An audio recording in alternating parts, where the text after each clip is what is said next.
والصلاة والسلام على محمد رسول الله الذي بعثه الله رحمة للعالمين الذي قال الله فيه وإنك لعلى خلق عظيم.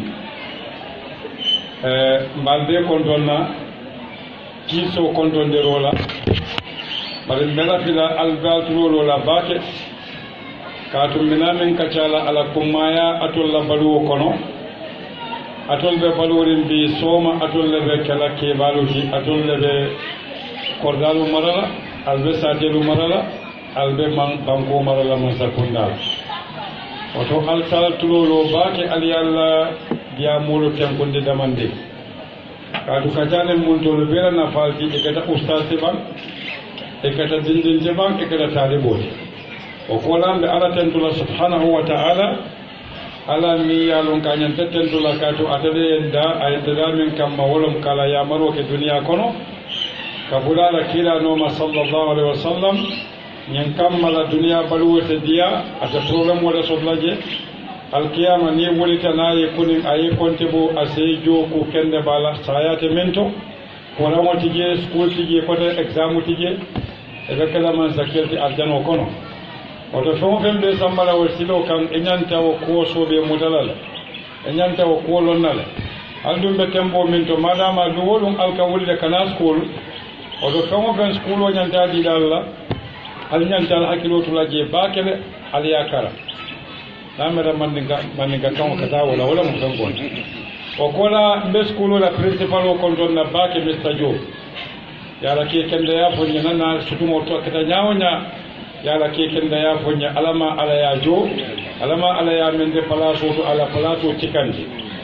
mbe se ka ture fanan konton na ayakata baka benno ma mambulano nyen kambalantina bi bewoke mbese sijan momoy mero min to don sadi nonna benna seku ba kontonna buluba la seku hayna loli ustaz kunda nen tica kunda anen skulo la do kulalu be konton anatolu be skulo la konton diro ko to yande la katu samwa san e se jiko sto na goto kan kede nyin kamala kana miro men dambulu anen fanan al miro men balbulu se benjan se kacha se non so miro la do se yala mamen yalon koy malon nu do salo min yalon koy malo otona kita wonyama lafita hanim bi kali kili aliya tulo mina kumo be fola ya kacha min dinnan be diamula minto o kacha wolom corruption o koto mo menati manden ka kawoto akoto seke tinyaro tino akoto seke no tilimbaliyati akoto seke no faniyati akoto seke no keloti akoto seke fanan kamolu toñi kela fengol buuji wolon soñaroti akoto seke fengo fe yalon ko atem mona fala abedunta corruption wala kono bari ni ko gambia corruption o mo jama kamera ko ni mobe office o kono wala man sakunda wato la ka corruption o kato halika sifatan fansoke ndemo mandin kole tin televisiata besi ndemo tola tin televisiata doti ndemo fulo tin televisiata doti abe wa nyamal hane momo ka oke ete mariya corruption wala walakin momo ka faniyafo mote duniya min faniyana ne man fay bulude bari kana kira mechoti o be mo corruption wala adol student wol nalbe exam wala student wol min ka sunyaro ke spailing alfon ka kili wa nyamal o be mo corruption wala kaduna exam o pass aya pass sunyaro le ala wo suñaro ya tinnale modo ma pass atayo dango aman wodan to nyaka oto fana mo corruption wala muso min ka tabiro ke kutubun kono na katu mobile diamo la foko tambita bulu katu wakakele o fana mo corruption wala dindi wo mi yalon ko fana yaki biti ko do kambanni o e kay ko ta fenkarisa ay kodoli nasindi ay fembondi je corruption wala oto corruption o hadabadi mo e kokuke mi ya lonko amambeteya abeta fango torala abita modo torala abe modo la hako tinyala abe dunta corruption wala ko walatinna atemu bunda fanurim balati barim bakatala la bunda ba minna wolom corruption o mi ya lonko akake santo corruption o mi ya lonko banko be kambenta e koye ko neta do kuwal mbe jola nin kodi balel yo do kota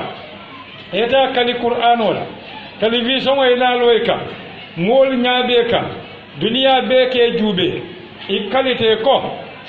qualité ala la mi yenda ye bulola qur'ano ka i konte yen sasidin do ko minna mbake la ñaamal nda tilim baliya kala je nda fasaro kala je yalo nin kumo kuliyata ba kala de nin wawato tambita doron kali kili wo mari ka suñaro ka hani min bije sanje mu wan abuka suñaro walakin na niya korotin na dulalu to wajimano ka do ko kele sanje mu wan ala joman kafu ala halo man falin ala batabe kafuka bari moye palasi badi ala doron kari kilin doron nabe nyantam bungo kono isiaja ay bunjawolo oto corruption wona taji kato ala joma tinna ayo bunjawolo fen jama ka wala ke konote mabula minna do kalita le kate wokel corruption o mu kujaw balati wala tinna na façon faliya corruption o tiyata mo kunda wo mo kundato corruption o tiyata banko bankuto a banko naye simfa kilinta 1 inch ahead na tamata simfa kilina 1 step aka simfa tan nake koma backwardness banko corruption o meta je a banko e salon ko meta nyawnya molbe civil wo kala la kelobe kala je banko corruption o meta je e salon ko afwaro be siala ana hulutiyete banko corruption o siata je e salon ko molbe islamo kala nafiki yala kan ibe salila bake ibe sadabo la bake bari ibe kuriya min kala kullo kono han iblisa ta hanila kala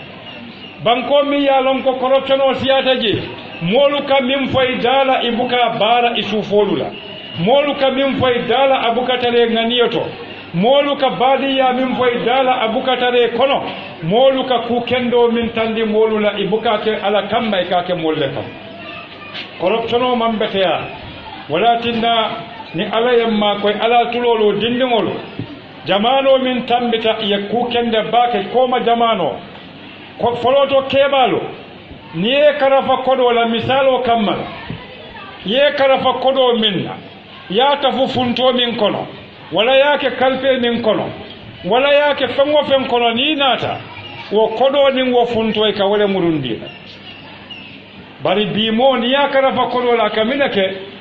o kodo abadomola abela funto janila ni nata koy ko sungolla ya busi sungolla ya sonyanko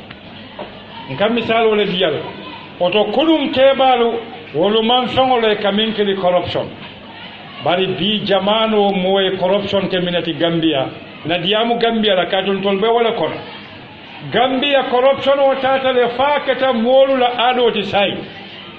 moli ya corruption o ke dinkende yati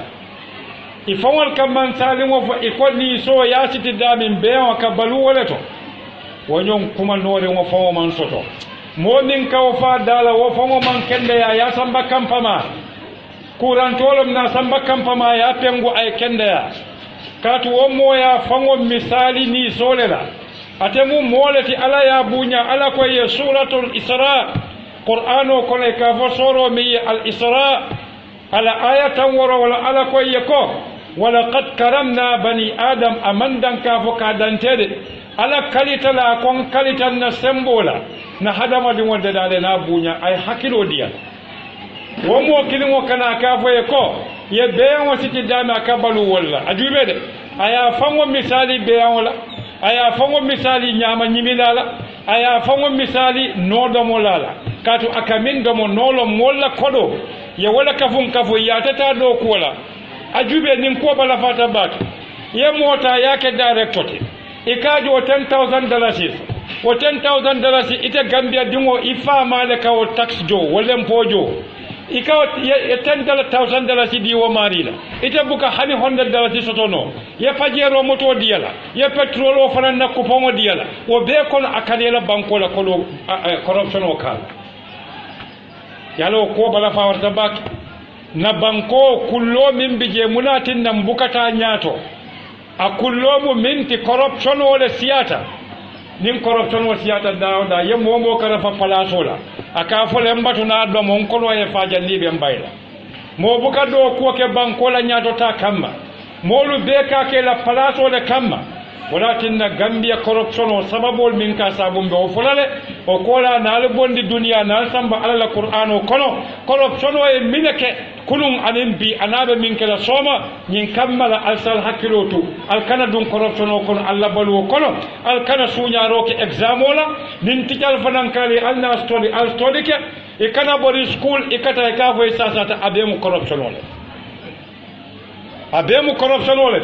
ta school imanta school corruption olom kato ite la wulula ko ta school ye faniya fo yalon ko ala du yalon ko e faniyale fo ye corruption ole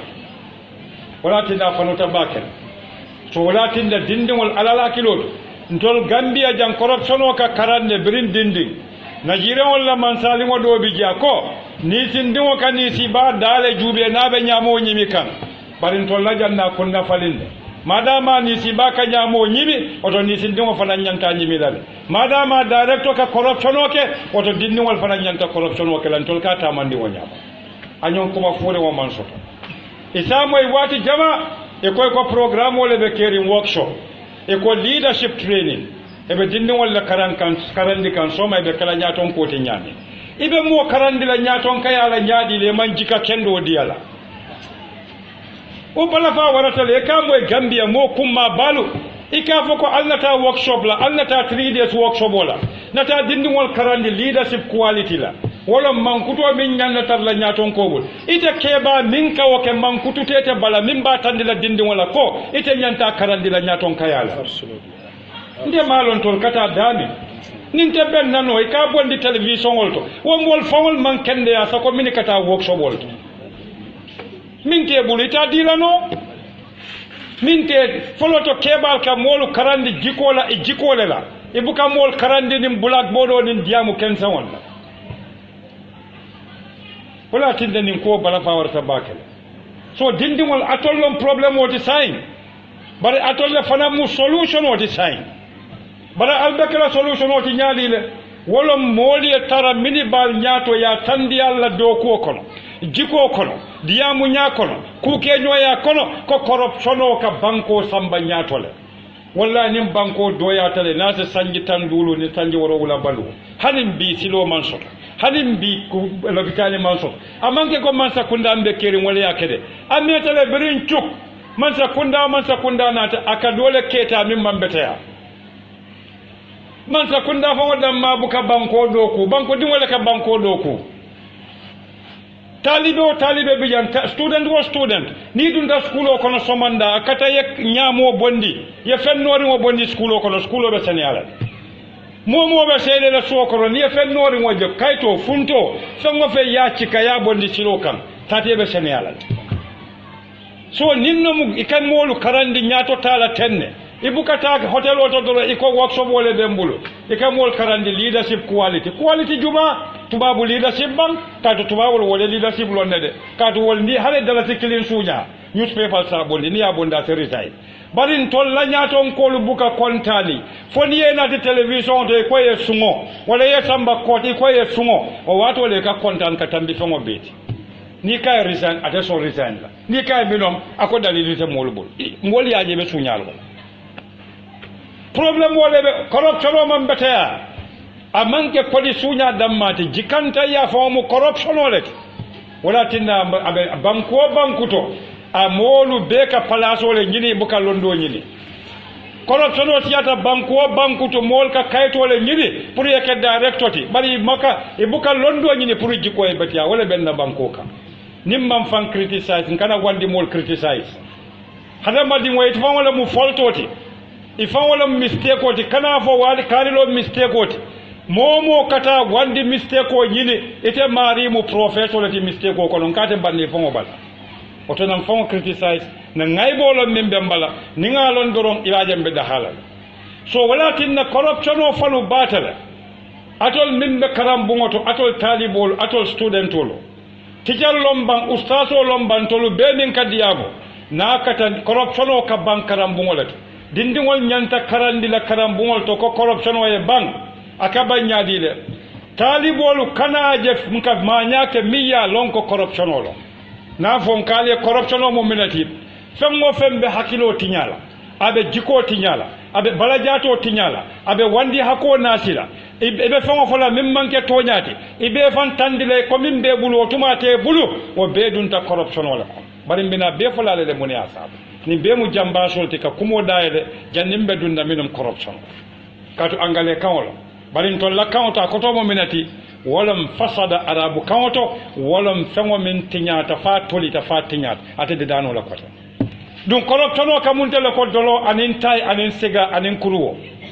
bari kana kuruwo nin ataya ke kafuyi katu wolninul mankili katu tay wo haramutale dolo wo haramutale bari ka dalila nyami mo ka dolo min nyami dolo ka diay wo nyamale kodi corruption o nimmoy corruption o nene abuke fonyola walakin na misalin din di Allah na palaso di minu la masala nim ko electricity courant na tata banta kata contrat ko nyini pour company min binani banko la courant de dala yali yale kamina ke e kata wo company yale kay ko naman sa kunda minister le kanin kede anin director naman sa kunda be contrat ko dile la pour yenna courant de da bari la contrat ko ko non defanan la fita je 25% la halin kuma moy ba yo 25% wo transfer la account to aina yo company nati bawo ay fendamo company bulu sai wo company be hajira la atata hajira ka kuma fo wali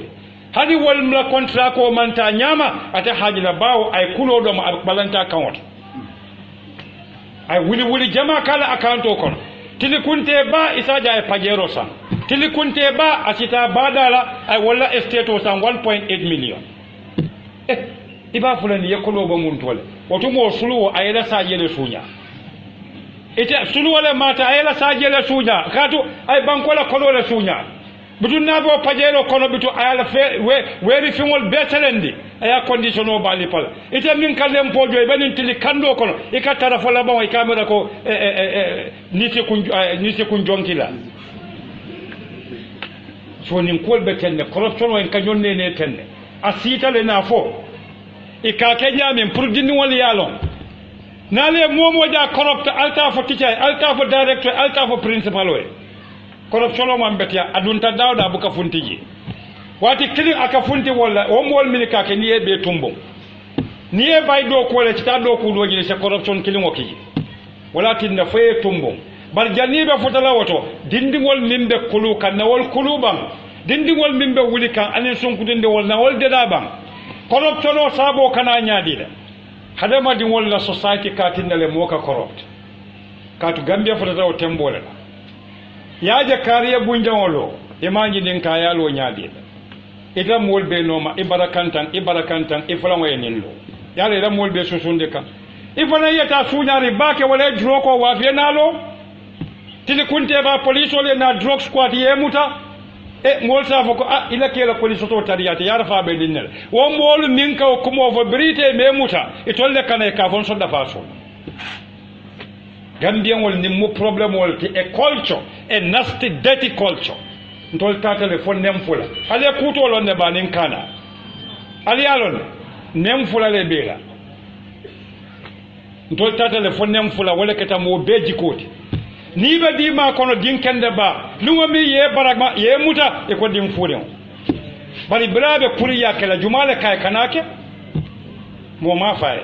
don qur'ano ko wal takun minkum umma yad'una ila alkhair wa ya'muruna bil ma'ruf wa yanhauna 'anil munkar ako wato wati molle nyanta tarlaje min ka mol kili kayro kam kayro be damin koroti je korota damin tenku ngole bije tenku ngobe damin nyato tale bije nyato tabe damin kontano le bije qur'an wala nimfo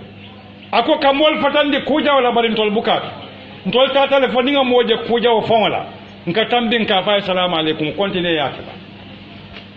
wa ya'muruna bil ma'ruf kamol ya mariya ku kendoke banni be moli ya marlaka ku kendoke e kane fon ke malaiko tide kati fana ye kukuru wala ke wo mari ya mar kulu woni bunya ni sone yakon oto corruption o mu ko jaw balati de ngade banko abuka wulide corruption o mu jikole corruption o mu mira nyale nte barakatale barna barako ka suñaroke na barako ka tapaleke na barako ka su ka faniyaf corruption o be kanani nela walakin Allah subhanahu wa ta'ala qur'ano be muslimol bulu bari muslimol ka muntale ko Gambia be bulu nyame Gambia muslimolu aka muntala ko Gambia be bulu nyame ali yalon ko Gambia fanwole nemata America tibam dol be kan da bagasul parking kata visa nyini kata America almalon ko Gambia tele nemata America tibam follow alla Gambia man wala oto ka Gambia do ko man ko leya fulanjaw Gambia o man sangara aman kelelo kati wo mo ke mara ota soniyata sabanjaw da fente duniya min hakilo diyata Gambia wati oto ka scientist o bondi Gambia o kono tebanna nanin jaw Gambia wol bebu badi wol tim koy fututa nyoyele oto sonko nen kelo manye na kelen banko kan wo be kola Gambia la banko amanno banko bebe jambandiri ne bulote banna yirolte banna o kola Gambia jiya ya murumurun karo belela oto Gambia alay Gambia so America ti bar Gambia woni famo balide kaatu idin kungolu na manke musolu kanin kuntinya furi wala kan kambanolu wol kamile jindi kurto min kaji duma na manke woti molma hameso to kote parce que dindingol fana me taw man dindingol deda bribe doyare nyanta dindingol deda lale ke mire famole isalon ko alame bali ayeso fango belale tilote banna Gambia sola jube ba mol buka sola ka kuran malabam Gambia tiloniya ke sola ti da hata bajiyo fankaso di Atlantic Ocean yete bannaji river Gambia mu jisele ti seno se kala bari Gambia on fango tano mo minti taro ye bala nabe do kola Gambia on lafite kasi air condition le koto ayala tapala fa mburo kala so kono ay bota ke woto anala malo muntu e ka je kandindi menna ketulo bala office kono bidita ta wato wati ay fenko landi jang funto landi jani wo tapala fa ne wo tibe nyonda wo be kola tina sunyaro ke bolla kolo la kate mu direct mol ko te tarala do ko ate bennano ma fo mo kanati air condition ko de ma fo mo kana tapala pa dom bari air condition nin tapala pa dom wato le bela anin ci wato le bela ibe air condition ko ne be sunyaro fana ne wo sunyaro diata le ko na mira min nyanta sunyala wolom jumati min be kando kon bari te air condition ko ne kanna ko do sunya abe mu kickback fleti ila nin commissioner mi kañi nin company bulu hali tata do ko ñinole safo e ko nde do ko wadi la bari la salary folo tala ni tema ba busundan do mo siyat bari mo min ka busundan do moy fane saji yo fatuma dol bije bari ko da saji fala kam wala saji busundan do mo doron wala tinna saji banta Gambia bal fanam banta wala tinna banko mantano dula kile ni busundan do mo la bal asiyata banku to beyan ka banjele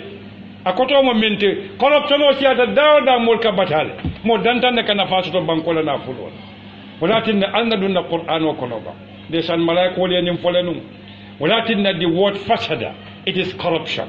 it is destruction. Corruption o qur'an o me de yala sinya tan lulu ayanati sinya tan lulu qur'an o e corruption o nati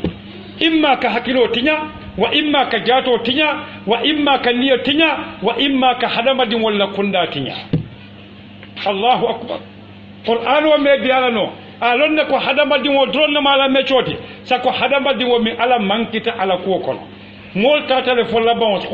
corruption wala sababu do mo menti nim mota ta faya mbira ko nabala office ko ala bukaji nabala banki ala bukaji na bala palaso to ala bukaje limmo fotata o temboto aka corruption o kele bari foyte mbalon ko ala miyete deda halite bulu kondin wa abi ala marole ko to nadiya ta alay ase bulu kondin wa ya marno ate kalamu tala ni te saynoke ibulu kondin wa safa kana saynoke ate saynoke kato abe yelole mutala yelote futale bulu kondin wa ta sefa ibe parala islam fomol bukawo mi rabam walakin da malaikol jube bay silamo minfu alamoy suratul baqara ayatan 7 alamoy akamin foye wa id qala rabbuka lil malaika inni ja'ilun fil ardi khalifa qur'ano ko yeko akoy ko tumomi ala subhanahu wa ta'ala ko malaiko le ko ntabe fenne kala banko kamma ke folombina kelale bari ninga ke wo fengo be kala khalifa wolti wolo munti abe kala da fen wolati min benta ala la yamaro kala je alamoy malaiko le memfo ملائكة كو عليكو أتجعل فيها من يفسد فيها ويفسك الدماء ونحن نصبح بحمدك ونقدس لك malakol ko alay ko faybe mo wala kala banko kam ban fengo ima tolon folode mi ya lon ko abe corruption wala kala banko kam ala wo corruption o kammala yelo bongo be sababu la banko kam mulatinna corruption o siyata dawda wo mol ka civil wala ke ika kelo min be moy africa banko lu kan birin Liberia birin Sierra Leone birin Southern Sudan biri akonte dawda corruption wala ka ke sababuti mo million kilimbe banko to mo tamba enjoy kam mo keme kononto be nyaadi wolbe fuwar ya kono wuli kononto mo keme kilimba do mo kan wobe mina naati la aka jusubu wala naati wala tinna qur'ano koye ko sada mini nyanta sotola aya siyandi bake nyin kammala fuwaro kakala jusubo na fulutiye kamma katu na jusubo ta bake lumbina be murota la abina fulutiye tupala murola wala tinna corruption o mambeteya tuma dol bije ni tata official fongoto ni kala mutata mafo ni be sinola kaatu mini ka tapala do mo office ko non tol gambiol fana ntol kaw tapala pa kilingol do bonna bungo ko ni nga tapala pa do mo dum ko ka sukki den ka sinole hani ni nga kuje min mambeti am buka fono al tapala pa do mo tala tapala pa mentality ala tala tapala pa ni ado mo hanu hafa ke kono fa fonte kaatu fulol wala yalo ne kaada da nyama ka kul yale wit do abuka mo ba fulati ndam fana hakilo kana ke tapala fulol be jamba amma maloy tolti problem ta so walakin alal hakilo tubat qur'anu ma kam min fonye ataj'alu fiha man yufsidu fiha wa yufsiku dima ibe mole bulala jeba mimbe corruption o kala hakilo la abe corruption o kala hadama dingol niyela abe corruption o kala hadama dingol balola bari kan niyo corrupt nyaadile hadama dingol niyo ni lafta corrupt la wolom ikadi diya fengol le diya la mimba fango baramala yabula dolo mi kono yabula tay sabola yabula koma kumarol kono yabula kata mola ngaybo nyidi yabula kukuntangol kono nin talibol mu studentolu eta ay kaspalinke wala kata ka fo teacher ente singola kandi min sasata malaria le muta otumo fentela iborta eta ta couper dam fo le man nasko o be mu corruption wala abe mu bira jawole ka hadama dingo hakilo tinya anin ka niya tinya ka mira jaw ka niyo kono ka niya bondi ala noma ka niya samba setano noma ko min be kerin duniya bi atolla jamano adiyata baramandiya alla jamano diyata amandiya ni diya siyatale woni diya dun alaban laban tal nafala min ya sabu ikanaje alla ni mobile nafa siyata to bake ni mobile social media jorangolo min sal nafa bari mobile o tata lefta bon faketa fitino ti gambia wolka du yani mobile o je corruption o min ka kacha ni mobile o ka ke sababu ti la ka corruption o nati ka to ni mobile o ni dunta internet o kono dula dol bije website ol min ya lon ko wol buka fen tandi fo keni musola kuntaya wol buka fen tandi fo dolo min nal ni juken sen nal la don wol buka fen tandi fo ka fay ko 419 kuru ya ba kala nyaade du yaaje min bete ya min jawyata dindi woto wolom dindingo kana son aka kuriyaje nin dindingo ka kuriyaje anyala ata kamera ko wolom kubetoti na ke bata woto ko ni ka kubeto fele aka fay hani yente kala ni kuriya min na wolom kubeto walakin corruption o barakol moy kamem fo ataj'alu fiha man yufsidu fiha wa yafsiku dima oto yara fan corruption o kamineke aka tinnal hadama din wali ya keloke nim wali ya keloke yala bongola kije yala bongo dun kamina sata dol fa kafa dol baye fa dol kotwaye fa dol domale fa oto corruption o bambete ya walakin suratul baqara ala yamar malakul ya yamaro kadinne folola bari jumale natake corruption wala nyaton koti wolom iblisati bari ala ko malaiko le sujudi adama e kabunya iblisa ko atata kala ayala mina kan ako ana khairun minhu akon telefisiyate ko nay sujudi mi yente da dimbalala ina tawde da munna potola aljam moy bang momo koropta ike miraten momo ka corruption ok in iblisa den tabakilim fakilin la yalo muni asa momo ka corruption ok itaka fo molele ko tele nyamentalti nte musumo men te nyamentale niye molla kodo sunya e bunjawolo isa fo e kon tele fisiatal tin tele la kolo siatal o reni iblisa be dentale o to corruption mu iblisa yalete bari adama jube ba mi yalon ko afananta ta fanyita ala la yamarola ala kay ko tenkon gadino kono bari fen kilin kana woke domoro ke dawda diyate ye bari fen kana ke oto atol talibol fanan madama albe dindi yarin alkabo alla suwo kono alkal kana school alkana sulu wala silota ale school silota ale sila do dundiji ale kumo moyle nal kalbata suwo kono kana school alkana silo jenkende kata kudoke adama wala kata la arjano kono ala kay ko fengo fen diyate ya domo bari kada ku kilinki oto ita talibo ni bota suwo kono ikoy kada school kana kudoke na school doro ni na da school ni e bandi si la suwo kono oto corruption o fela minke adama ji ama atanjina telefon corruption o ten bar iblis alom corruption wala corruption o aya fon wara kato aya jele ko ya tada dimbale la ya adama da potole la mol mini kanna kodo sunya e kada mo corrupt ringolti e ka wala fon tol fananya e ka fanjela kon na bunja wala nyinyate la bundi wote na motole nyinyate tati o ton telefon am fisiyate tete oto iblis abadi wala moy nimbata oto ta suratul baqara aya keme fula aya nani aya keme fula kata fo aya woro ala tuloloba ni corruption be banko ka kamine ala koye ko wa minan nasi abe molu kono man yu'jibuka qawluhu minnakum o ke kontani ake kawa ku yandi fil hayati dunya balu wala kolto na mari diamu te safoko ni mo masters lati PhD abata mun tole University of London, University of Oxford, University of Gambia, University of Sierra Leone, PhD te banna masters te banna BA te banna bari hadisul wo fo wala masters le betiata man jutu masters la de bari wo mo fo wala mo problème woluti katu londo nyanta jikole dilete la bari ni te man jiko soto londo kola o tete lo kayto na fale wala be nim banko kam ye corruption o moy dawda siata moliye min karan ima londo soto ya karan pruka palato soto londo nin karan man kilin karan wolom ika kol karan priye long bari londo wolom ye min karan di aye yeleman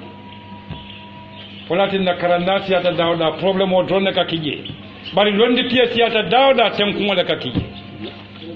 ka se wolonde nali alla grade 12 wota albe karan nale degree ta karawolo nale PhD ta karawolo wo karawo mi yalo ni barata karawo e min foye ka to tical ka wala foye classroom o kon e ko discipline kuluwo e ko regularity kol ka nyam e ko study e ko betaya ni te tata yewol beyele mandi yake balurawati o wato e lollo so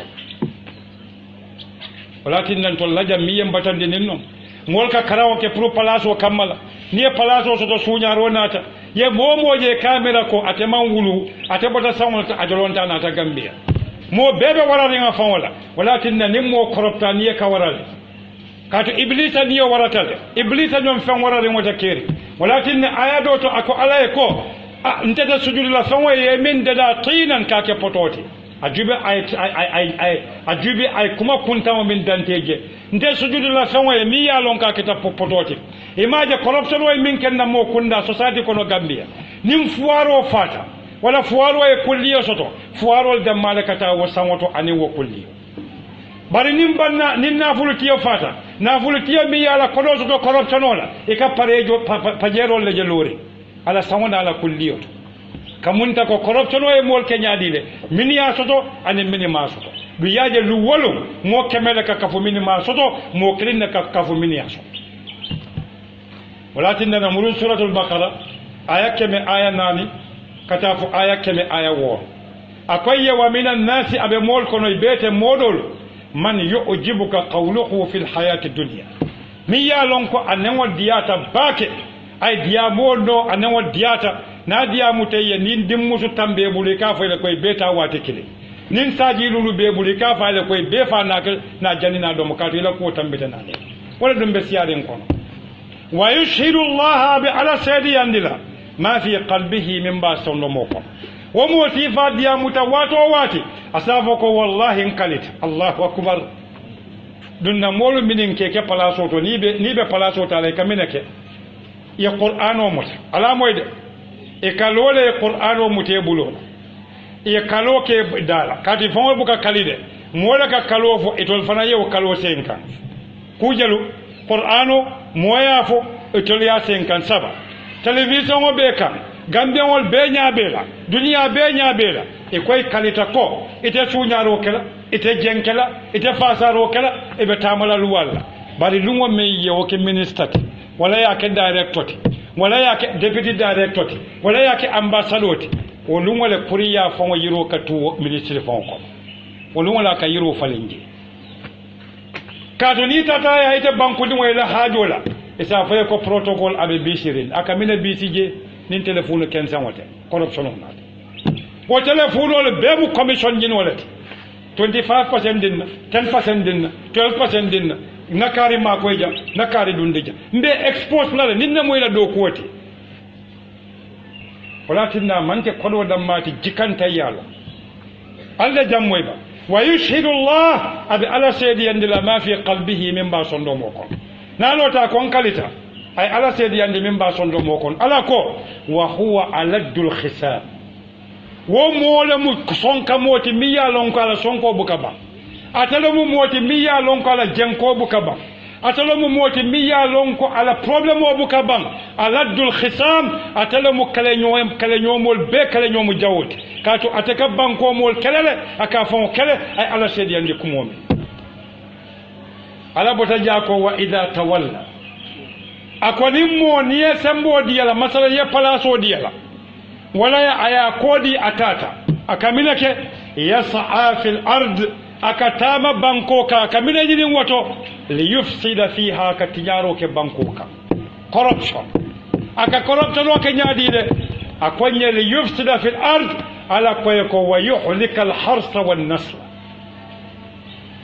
ajubel akalita ala la ko ala atalebe do ko kelale bari niel palaso diala minakake ala koyeko li yufsida fil ard nyin kammala ka corruption o janjam banko kan anata foya ka corruption jumaleke ako wa yuhlika al harsa wan nasla aka sene fangol betinyale aka beyangol fanan na dingol betinyale Allahu akbar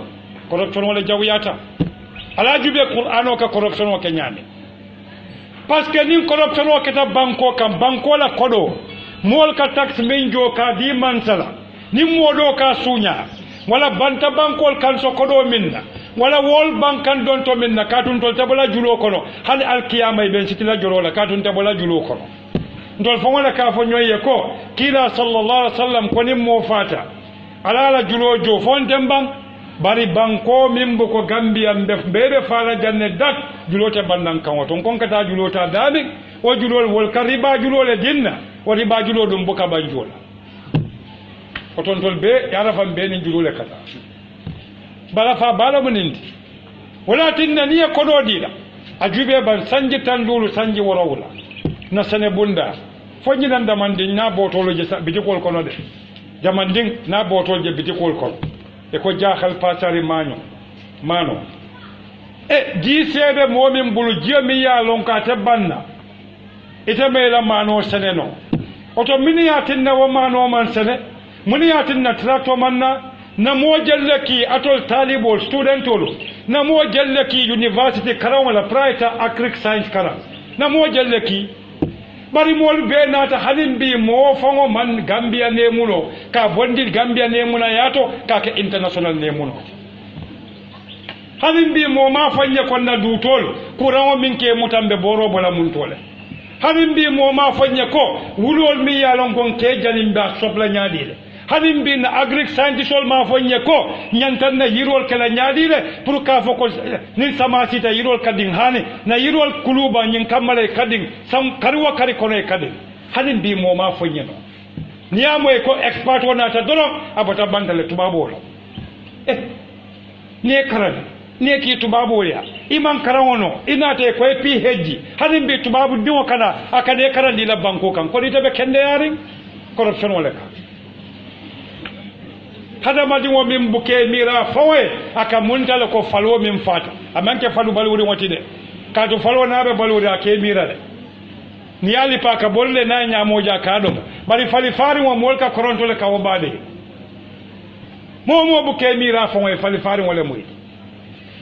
wala tinna londo imira mimbe sambala nyato imira mimbe jikode dala imira mimbe molude dala imira mimbe duniya de dala imira mimbe mulundi la alaka ninno mulundi toñani wala tinna nin corruption o keta banko min kan asene fengol buka barakano wala tinna ala ko nin momi yalon ko akoni momi ya lonko a koroptale na tara place o diala wala na ya kodi ya markendola akatama banko ka kamine kije aka koropto wala janjam banko kan na ya janja kamine ke akoli wa yuhlika al harsa akafifa wal balatinya wan nasal an beawol le gambia nim banna salo ci da nim beawo man nan te banna kala oto na house man husbandry min ye beawol kalam veterinary science ya fonye beawol be kulula nyaadi le siya gambia kon bari corruption wala ka kodo min man saka bondi allocation o ka kere ka samba ministry of money agriculture and animal fenko o corruption wala ka kodo bang o corruption wala ka tinna hani ila laboratory mi ya lonko e nyanta research kalaji amam bete ya hanin wala tinna corruption o man bete ya amam me bakenta da sere kunda general hospital kono emergency ama halibi kosi emergency wano kono tata je na hadama diŋol je laari ntenin min naata ñina tantala le na hadama diŋol je laari ñaamin ñina tantala le man saman wo kede ye nin kada fa lopitano la wala koropta wala tinna wo keta wo ñaa hadama diŋol ni ye je laari koye ko mool kela tenne ke musu keba mini tambita sanji tan woro keba kotol e kañine tala le wolluŋo fon nin keso bente bulumbe révolution o kela wo ɗum parce que man benne ni momo ye de corruption wala ala be konti bola le som moma nyanne de dala wala tinna tubabu kunda ila media ila journalist be do ko wala momo e dollar kelin sunya ila newspaper ba fala dunia fa doron ibe bolale barin to lajang ibuka jalolu buka kora ko si mo kumoka ibuka don kilo kuntum moy fo mo men corrupt bari momin ko mole ni ne betiyata ni man beteya e ka fo ila ko hani ko etela dia mo siyata tela misiro kono wala tela membaro kan wala tela classroom kono wala dal ila korda kono etela dia mo siyata so wala tinna sa hakilo to bake corruption o man betaya corruption o dula bele tinya be alhalo min hanal be school o min kono ndunta janane school o jabe nyaare nyame bara mam fo alla principal wala ke kenda yakan anala management o tical membeja nata jan sinya jama bar school o nyaata bakele oto yara fa nyaaton ka kunda e koddo ko niya do ko ga moji santolla kun kenwa na to lita balo ka tinyale nyaaton ko be de dala don tuma be de dala yiro duma wolon sulote fondemba aka bambam banko le koto kodi bari yiro ni la takili la yiro la fo je santo jube jamba keroje ji wo manke to nyaate ba wala tinna nin santo benta don duma ka bende bari ni ko santo ba su nya kan duma ka minefo nde manke akote wala be gambia ay dula bele beg itata dawda ni fa dala ci di binna ka jifo ko la ko ita ka dun te to fole to be silo ka luwol te to fole karanta mota silo ka problem wala bije imbe taw akata adole ti mobe sontala walakin ala konye ko li yuhliku al harsa wa al harsa wal nasla akamine ke akadomoro mola domoro tinyala nin corruption be banko to konko ka siale nin konko siata sunyaro ni nyom fa ka siale ni nyom fa siata na meta mol ka kelo dun kamine ke aka tusano tumbunne aka mo kunda tumbunne kodi walakin na hakilo to jambaki ala moya kamin fo mari la koto ako wa idha qila lahu ni ko mari ko ittaqillaha sila alma akhazathu al-izza ako mari fanwaro le kamuta bil ismi fantam fajunu baro walakin nimmo koropta bake nimmo koropta ko aka mundale ko droko ni ka mariya ko mori keba ne londe ko e ka 5000 de buta kari wokali bari bilete bulanin 10000 bungolo kan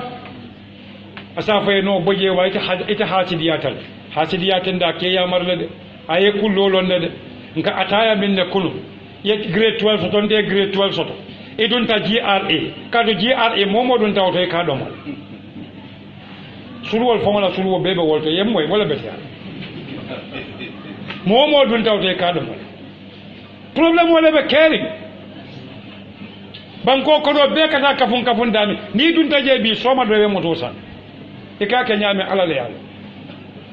so ni mu problem balati fon belom ustaz kundalom tica kundala be kurango bi jele fon sa jara bari momo e fango jara nyin kamala banko be la kurango sa jara wa idha qila lahu niko mariya min korabta ibena jabir kilika wala di moy ittaqillah ifantanka ala la yamar soswa kana corruption ke kana mol hakodomo minaka kala akhazathu al-izza fanwara kensa wala kamarimu Allahu akbar bar alamu ya kaminko ako fa hasbuhu jahannam nin kumo dimitade fa hasbuhu jahannam ako mari jahannam wala ya wasa kata kamindo mo dimbalum innal ladhina ya'kuluna amwala al-yatim ay yatama inma ya'kuluna fi butunihim nara banko bela kodo e kamindo mo wala tinne mo moje kono bu konde fon kono abe wala li nyaata e bukalon kono fo dimole bi jeba fo do morole problème wala ninti problème wala be caring amam betea face fole molia tinya journalist wol se wuli baye investigation oke ni mo wala corruption o mo ya sa fe kayto bala bari journalist wol fana ni da fandi kuru wala buka sa fe de corruption o keta kolchote except demanding illa man rahima rabbi fa ala hina tambil walakin alako fa hasbuhu jahannam ako mari jahannam wala mala dundulati ala man dan woto corruption wala dimo ala jube ba ako wala bi'sal mihad akon kalita wa mari wala laran wa jawyata bakal abike la dani walakin sinya qur'an wa corruption o faye sinya tannu abuka fo fenna baro to fo hadama din wadam ala ko inna allaha la yuhibbul fasad ako ala man la fi kujawala corruption wala ako inna allaha la yuhibbul mufsidin ala man la fi mola min yalon ko ka puriyake walakin ni tata qur'ano kono dantero dole bije suratul kahf e kafo molu min ko ya juju wa majuj hadama din won jikola ala moy alay min foy la poto birinzul qarni tata wasate mole min faye e kala ko inna ya ajuja wa maajuj mufsiduna fil ard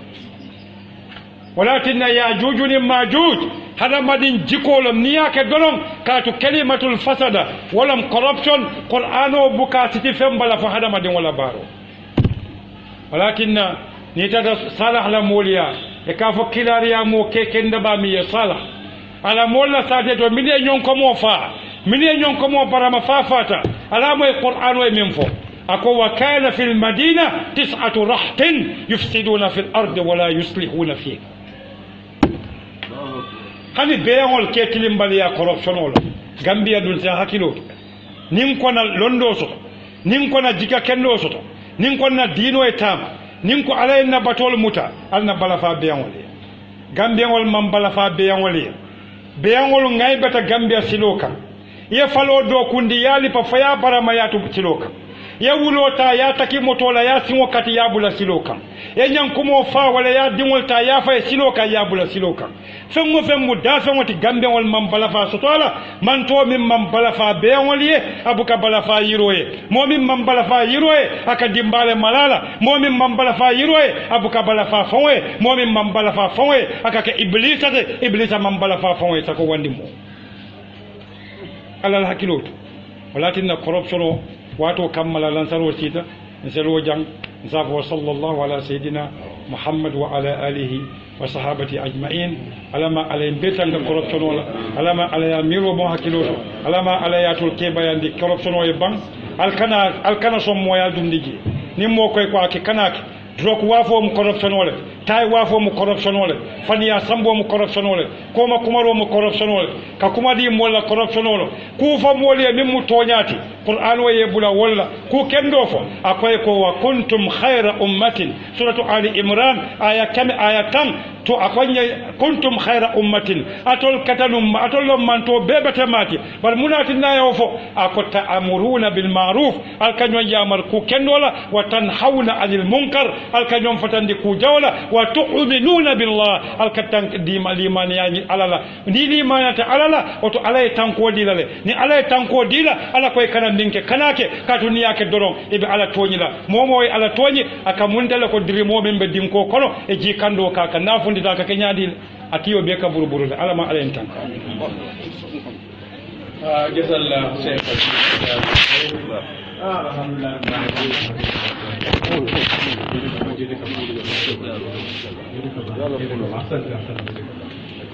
darabna bi